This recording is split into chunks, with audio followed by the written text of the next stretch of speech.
Okay, this is clip number 4 of week 4 CA computer architecture. अच्छा, यहाँ पर हम टाइमिंग एंड कंट्रोल की बात कर रहे थे। अभी थोड़ी देर पहले हमने बेसिक कंप्यूटर ऑर्गेनाइजेशन की हमने इंस्ट्रक्शंस के बारे में देखा और हमें काफ़ी समझ आया कि हमारे पास कितनी टाइप ऑफ इंस्ट्रक्शन, और हमने ये भी देखा कि हमारे प्रोसेसर के लिए कैसे चीज़ें आसान हो जाती हैं डिटरमिन करने के लिए, उसके कोड्स कैसे हम डिफ्रेंशिएट कर सकते हैं। अच्छा, अब हमारे पास एक क्वेश्चन आता है कि टाइमिंग एंड कंट्रोल, कि मेरा प्रोसेसर इन चीज़ों को कैसे कंट्रोल करेगा और किस किस टाइम पे करेगा। ठीक है, तो यहाँ पर हमने एक कंट्रोल यूनिट का एक ऑफ बेसिक कंप्यूटर, यही वही हमारा हमारा बेसिक कंप्यूटर वही है, जिसका वर्ड साइज़ 16 बिट है, जिसमें मेमोरी 4096 लोकेशंस की हैं। तो ये वही हम बेसिक कंप्यूटर की बात कर रहे हैं। ठीक है, बेसिक कंप्यूटर ऑर्गेनाइजेशन जिसे हम कह रहे हैं। अच्छा, अब अगर आप देखें तो ये हमारे पास कंट्रोल एंड लॉजिक गेट से हमारे पास एक कॉम्बिनेशनल सर्किट बना हुआ है जो ख़ास काम करेगा, और वो ख़ास काम क्या करेगा अभी हम देखते हैं। अच्छा, ये डिकोडर लगा हुआ है। डिकोडर हमने पढ़ा था अपने वीक 2 में कि ये हमारे पास एक स्पेशल डिजिटल सर्किट होता है जिसकी ख़ास बात ये होती है, फॉर अ गिवन इनपुट वो हमेशा एक ही आउटपुट को ऑन करता है। जैसे अगर हमारे पास 14 13 12 बिट 0 0 0 हो जाएगी तो हमारे पास सिर्फ इसकी आउटपुट की 0 बिट ऑन होगी, बाकी तमाम बिट्स क्या हो जाएंगी, ऑफ हो जाएंगी। इसमें हम बाद में देखते हैं। सिमिलरली 3/8 का डिकोडर यहाँ लगा हुआ है, यहाँ पर 4/8 का डिकोडर लगा हुआ है, सो यहाँ 4/16 का डिकोडर लगा हुआ है। ये हमारे पास क्या है, ये हमारे पास IR रजिस्टर है, इंस्ट्रक्शन रजिस्टर है, जहाँ पर हमारे पास इंस्ट्रक्शन आके लोड होगी। ये हमारे पास वो आई बिट है जो हमारे पास फ्लैग की तरीके से हमारे पास काम हो रही है, क्योंकि हमारे पास 15 बिट जो है वो यहाँ पर आएगी। ठीक हो गया। अच्छा, अब सबसे पहले हम ना इस डायग्राम को दो हिस्सों में डिवाइड करके देखते हैं। हम इसका ऊपर वाला हिस्सा देखेंगे, दिस थिंग, एंड नीचे वाला हिस्सा बाद में देखेंगे, लोअर पार्ट हम बाद में देखेंगे। ठीक है, उसको हम समझने की कोशिश करते हैं। अच्छा, जब भी हमारे पास कोई भी इंस्ट्रक्शन आएगी, ये हमने देखा था लास्ट लेक्चर में कि वो आके कहाँ पर लोड होगी, IR में लोड हो जाएगी। ठीक हो गया, यानी हमारे पास इनमें से कोई भी इंस्ट्रक्शन आएगी तो वो आके कहाँ पर लोड हो जाएगी, IR में। ओके, जब वो IR में लोड हो जाएगी तो उसकी 12 13 और 14 बिट जो है वो डिकोडर में चली जाएगी। क्लियर। हम यहाँ से स्टार्ट करते हैं इनपुट आउटपुट इंस्ट्रक्शन से। अगर उसकी 12 13 और 14 बिट 1 होगी तो ये क्या हो जाएंगे, 1 1 1। तो हमारे डिकोडर की 7th बिट क्या हो जाएगी, 1 हो जाएगी।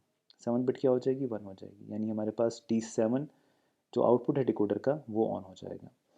और हमारे पास कंट्रोल एंड लॉजिक गेट में ये वाली बिट ऑन हो जाएगी, और इसमें D0 से लेकर D6 तक तमाम बिट्स ऑफ होंगी।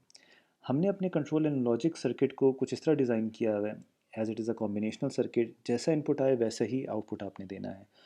ये हमने पढ़ा हुआ था, ये हमने अपने वीक 1 में देखा था कि कॉम्बिनेशनल सर्किट्स ऐसे सर्किट्स होते हैं, डिजिटल सर्किट, जो डिपेंड करते हैं अपने इनपुट पे।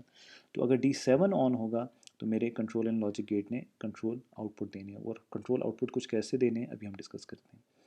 अच्छा, अगर हमारे पास 14 13 और 12 बिट 1 हो रही है तो हमारे पास D7 1 हो जाएगा, ये 1 हो गया। और हमारे पास अगर 15 बिट भी 1 है तो यानी अगर मेरे पास D7 के साथ मेरी 15th यानी I बिट 1 आ रही है तो मेरा जो प्रोसेसर है उसे ये समझ आ जाएगा कि ये कौन सी इंस्ट्रक्शन है, ये मेरे पास क्या है, इनपुट आउटपुट इंस्ट्रक्शन है। क्लियर हो गया। लेकिन अगर मेरे पास 12 13 और 14 बिट 1 आए और मेरे पास 15 बिट 0 हो, यानी D7 1 हो लेकिन 15 बिट मेरे पास 0 हो, तो मेरा कंट्रोल लॉजिक क्या समझेगा कि कौन सी इंस्ट्रक्शन है, रजिस्टर रेफरेंस इंस्ट्रक्शन है। तो यहाँ पर मेरे वो तमाम डाउट्स ख़त्म हो गए कि मेरा प्रोसेसर कैसे डिटरमिन करेगा। मेरा प्रोसेसर इस तरह डिटरमिन करेगा, इसमें हमने उसकी बताया हुआ है। आपको याद होगा जब हम कॉम्बिनेशनल सर्किट डिज़ाइन कर रहे थे तो हमने ट्रुथ टेबल में कंडीशंस ये डिफ़ाइन की हुई थी कि हमारे पास क्या क्या इनपुट होंगे तो आपने क्या आउटपुट देना है। तो हमारे पास अगर D7 1 होगा और उसके साथ I बिट 1 होगी तो हमारे पास आउटपुट पे ये आएगा कि ये इनपुट आउटपुट इंस्ट्रक्शन है। अगर मेरे पास D7 1 होगा और मेरे पास I बिट 0 होगी, इसका मतलब क्या होगा, ये मेरे पास क्या है, रजिस्टर रेफरेंस इंस्ट्रक्शन है। और इनके अलावा अगर मेरे पास D0 1 होता है यानी 0 0 0 आता है तो ये मेरे पास कौन सी इंस्ट्रक्शन होगी, एंड इंस्ट्रक्शन होगी। मुझे कैसे पता चला, मेरे इंस्ट्रक्शन सेट में कहा गया है कि इसकी 12वीं 13वीं और 14 बिट क्या होगी, ज़ीरो होगी।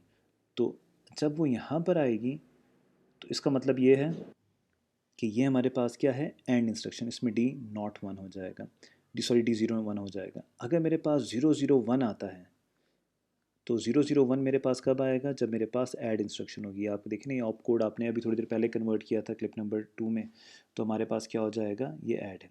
लेकिन इसके साथ अगर आई बिट 0 आ रही है तो ये डायरेक्ट एड्रेसिंग मोड है, लेकिन इसके साथ D1 के साथ अगर हमारे पास 15 बिट भी 1 आ रही है तो ये क्या है, इनडायरेक्ट मोड। तो यहाँ पर अब आपके लिए समझना आसान हो गया। यहाँ पर अब हम क्या कर सकते हैं, हम अपने इंस्ट्रक्शन सेट की किसी भी इंस्ट्रक्शन को डिटरमिन कर सकते हैं और उसके मुताबिक उसके कंट्रोल आउटपुट दे सकते हैं। तो ये कंट्रोल वाला पार्ट तो हमारा क्लियर हो गया कि हमारा प्रोसेसर कैसे डिटरमिन करेगा कि हमारे पास कौन सी इंस्ट्रक्शन है, क्योंकि हमने वीक 1 में देखा था कि हमारे पास क्या होता है, इंस्ट्रक्शंस को हम कैसे डिटरमिन करते हैं, सॉरी हमारे ट्रुथ टेबल के मुताबिक कॉम्बिनेशन सर्किट हम कैसे डिज़ाइन कर सकते हैं। तो इसके ट्रुथ टेबल में ये सारी चीज़ें प्री डिफाइंड होंगी, तो इसको डिटरमिन करना अब मुश्किल नहीं होगा। क्लियर हो गया, तो हमने कंट्रोल पार्ट को देख लिया। अब हमारे पास आता है टाइमिंग पार्ट। अच्छा, टाइमिंग पार्ट बेसिकली है क्या, बहुत इंपॉर्टेंट पार्ट है। इसको हम यहाँ से स्टार्ट करते हैं। सीक्वेंसर काउंटर आपने डीएलडी में पढ़ा होगा, ये हमारे लास्ट टॉपिक्स होते हैं, जिसमें आप स्टेट मशीन्स बनाते हैं, जिसमें हमारे पास एक स्टेट से दूसरे स्टेट में जाते हैं। तो ये हमारे पास एक सीक्वेंस काउंटर है। सीक्वेंस काउंटर बेसिकली क्या होता है कि हम स्टेप बाय स्टेप काउंटिंग करेंगे, पहले 0 करेंगे, फिर 1 करेंगे, अप टू सो ऑन। अच्छा, इस सीक्वेंस काउंटर के 3 इनपुट्स हैं। इंक्रीमेंट, यानी अगर मैं 0 पर हूँ और मेरी इंक्रीमेंट बिट 1 होगी तो मैं 1 पे चला जाऊँगा, फिर मेरे पास इंक्रीमेंट बिट 1 होगी तो मैं 2 पे चले जाऊँगा। सीक्वेंस काउंटर सीक्वेंस में जाते हैं, हम यहाँ पर कोई नंबर को स्किप नहीं कर सकते। अगर किसी भी जगह मैं शुरू से काउंटिंग स्टार्ट करना चाहता हूँ तो मेरी क्लियर बिट क्या हो जाएगी, 1 हो जाएगी। और ये हमारे पास मेन क्लॉक आ रही है जो हमें बताएगी कि हमारे पास पूरे सिस्टम को हमने कैसे सिंक्रोनाइज रखना है। ठीक है। अच्छा, अब हमारे पास हमेशा जो ये सीक्वेंस काउंटर है 0 0 0 से स्टार्ट होगा, और इसके आगे भी हमारे पास क्या लगा हुआ है, एक डिकोडर लगा हुआ है 4x16 का, यानी इसकी 16 आउटपुट्स होंगे। तो जब मेरे पास 0 0 0 0 आएगा, यानी 4 ज़ीरोज़ आ जाएंगे, यानी स्टार्ट आएगा, तो मेरे पास यहाँ पर टी नॉट ऑन हो जाएगा। जब मैं इंक्रीमेंट करूँगा मेरे पास आ जाएगा 0 0 1, तो मेरे पास यहाँ पर T1 ऑन हो जाएगा, जो नज़र नहीं आ रहा, लेकिन यहाँ पर T1 हमारे पास ऑन हो जाएगा। ठीक है। और मेरे पास 0 0 1 0 आएगा तो मेरे पास T2 ऑन हो जाएगा, और फाइनली जब मेरे पास 1 1 1 1 आएगा तो मेरे पास T15 ऑन हो जाएगा। अच्छा, ये टाइमिंग सिग्नल्स हैं क्या, ये टाइमिंग सिग्नल्स हमारे प्रोसेसर को टाइम बता रही है कि आपने किस टाइम पर क्या काम करना है। अभी आगे हमारे जो नेक्स्ट टॉपिक होंगे उसमें ये कॉन्सेप्ट आपको बहुत आसानी से आपका ये क्लियर हो जाएगा, क्योंकि यहाँ पर वो आपको टाइम बता रही है। आगे जाके हम देखेंगे कि हमारे प्रोसेसर ने हर काम को डिवाइड किया हुआ है। सबसे पहले उसका सीक्वेंस डिफाइन किया हुआ है, यानी पहला काम क्या करना है, दूसरा काम क्या करना है, और फिर हर काम करने के लिए टाइम दिया हुआ है।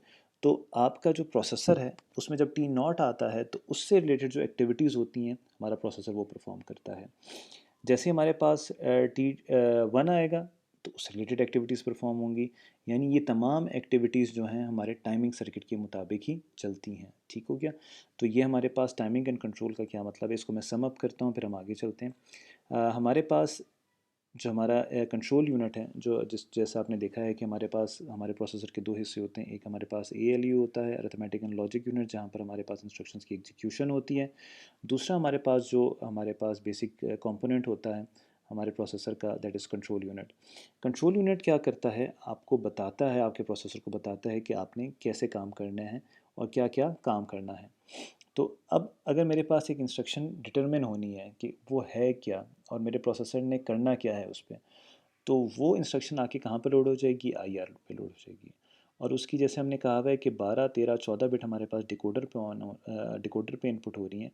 तो जब ये जो कोई भी इंस्ट्रक्शन यहाँ पर लोड होगी तो उसकी कॉरस्पॉन्डिंग बिट हमारे पास इनपुट पे आएगी और उसका कॉरस्पॉन्डिंग आउटपुट ऑन होगा, और वो जब लाइन जाएगी हमारे कंट्रोल एंड लॉजिक गेट पर तो उसके मुताबिक हमारा प्रोसेसर काम करेगा।